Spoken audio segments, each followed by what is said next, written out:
Bonjour chers frères et sœurs en Christ. Bonjour chers frères et sœurs croyants en Dieu. Nous voulons à travers cette vidéo parler de l'amour spirituel et de la crainte spirituelle. Il s'agit de deux notions importantes. Ceux qui insistent sur la loi divine ou sur les lois spirituelles parlent de crainte. Par rapport simplement au fait qu'on peut désobéir à la loi, qu'on peut désobéir au commandement de Dieu. Et cela crée une crainte dans notre cœur. Parce que nous ne voulons pas enfreindre ces lois et donc être condamnés. Cette crainte-là, liée à la loi, parce qu'on veut suivre la loi, crée une certaine attitude spirituelle. Beaucoup de religions sont dans ce cheminement-là, dans cette voie. C'est pour ça qu'ils insistent beaucoup sur la loi. C'est le cas de l'hindouisme et du bouddhisme qui parlent du dharma. Le dharma, qui est la loi universelle. Et c'est aussi le cas de l'islam, qui parle de la charia, la loi ou les lois d'Allah.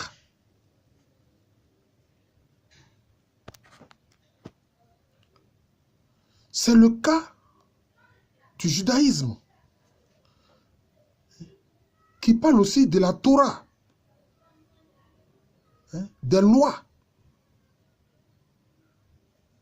édictées par Dieu et données à Moïse. Donc par exemple le Shabbat, le respect du samedi, etc. Ne pas travailler le samedi. Parce que Dieu a béni spécifiquement le samedi. Vous voyez? Donc, toutes ces spiritualités-là parlent de la loi. Mais vous remarquerez une chose, dans la doctrine chrétienne ou la doctrine du Christ, on n'insiste pas sur la loi. Certes, tout l'Ancien Testament parle de la loi.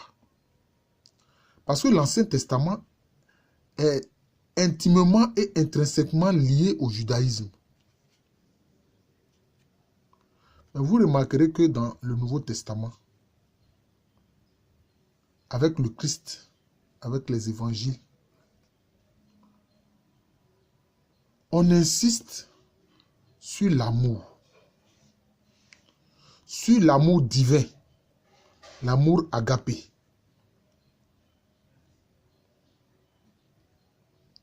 Voyez-vous la différence entre la crainte et l'amour? Je vais prendre une image simple pour qu'on puisse comprendre. Dans une maison, il y a un serviteur qui vit auprès de son maître. Mais dans cette même maison-là, le maître-là, il est le père d'un fils qui vit dans la maison avec son père.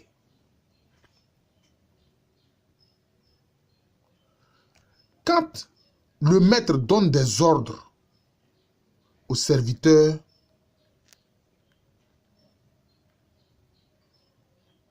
le serviteur obéit.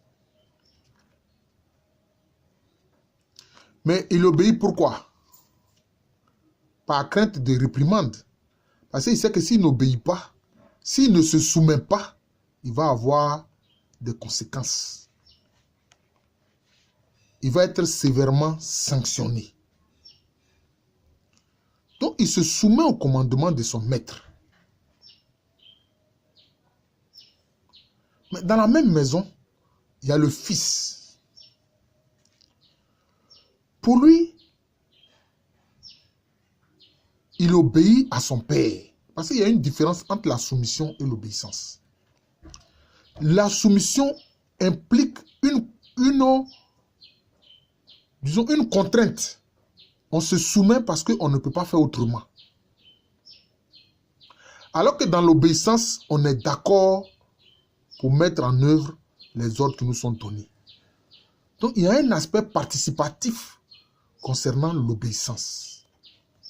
C'est pour ça que dans l'islam, on parle de soumission, mais dans le christianisme, on parle d'obéissance. Parce qu'on est d'accord avec ce qu'on nous demande de faire. On ne se soumet pas par contrainte, non. On obéit parce qu'on trouve cela juste. Et donc, je disais que dans la même maison, il y a le fils qui obéit au commandement de son père. Mais pourquoi il obéit au commandement de son père? Ce n'est pas par crainte. Il obéit au commandement de son père par amour. Alors que le serviteur, l'esclave, obéit par crainte, de réprimande et de répression. Le fils, lui, l'obéit par obéissance. Pourquoi? Parce qu'il aime son père. Et il sait que son père l'aime. Donc l'obéissance vient de l'amour. Alors que la soumission vient de la crainte. Voire même quelquefois de la peur quand cela est poussé loin. Mais vous croyez que Dieu il veut que nous ayons peur de lui? Non. Il veut que nous l'aimions. Parce que lui, c'est lui qui est toujours le premier à aimer. Vous voyez la différence entre la crainte et l'amour. C'est pour ça que Jean a écrit, l'évangéliste Jean, l'apôtre Jean, il a écrit. Il dit, dans l'amour, il n'y a plus de crainte. Quand tu es conscient que Dieu t'aime là, et que toi tu l'aimes là, il n'y a plus de crainte. Alors, comme disait Paul, on peut s'approcher avec confiance du trône de la grâce. Parce que dans l'amour, il y a la grâce. Et cette grâce-là fait que on sait qu'on n'est pas condamné. On sait qu'on n'est pas jugé à cause de Jésus-Christ. Parce qu'il fait le lien entre Dieu et nous qui sommes ses disciples. Passe de la crainte à l'amour de Dieu. Passe de la crainte à l'amour de Dieu. L'esclave se soumet, le fils obéit, mais pas pour les mêmes raisons. L'esclave se soumet, le fils obéit, mais pas pour les mêmes raisons. Passe de la crainte à l'amour de Dieu. Passe de la crainte à l'amour de Dieu. Excusez-moi, je ne sais pas chanter, mais c'est pour donner une idée de la différence entre la crainte et l'amour. Ce que Dieu veut, il veut que nous l'aimions. Mais quand on a la crainte, ça c'est un départ, c'est un point de départ. C'est pour ça qu'il est écrit que la crainte du Seigneur est le commencement de la sagesse. Ce n'est pas la sagesse, c'est simplement le commencement de la sagesse. La crainte du Seigneur est le commencement de la sagesse. Mais la sagesse du Seigneur s'acquiert dans l'amour. Pourquoi? Parce que le Saint-Esprit répand l'amour du Père dans nos cœurs. Le Saint-Esprit répand l'amour de Dieu dans nos cœurs. Alors nous avons la sagesse. C'est ça. C'est ça. C'est pour ça que j'ai fait une vidéo pour dire que l'accomplissement de la loi, c'est l'amour, c'est la grâce. Donc il faut passer de cet état de crainte-là à cet état d'amour.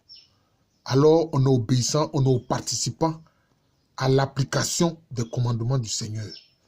Et c'est par rapport à ça qu'à un moment Jésus-Christ a dit à ses disciples, il dit, vous m'appelez Seigneur, et c'est juste et vrai. Mais maintenant, moi je vous appelle mes amis. Je vous appelle maintenant mes amis. Et quand on est amis, il y a la confidence entre les amis. Il est dit, spirituellement qu'Abraham est devenu l'ami de Dieu.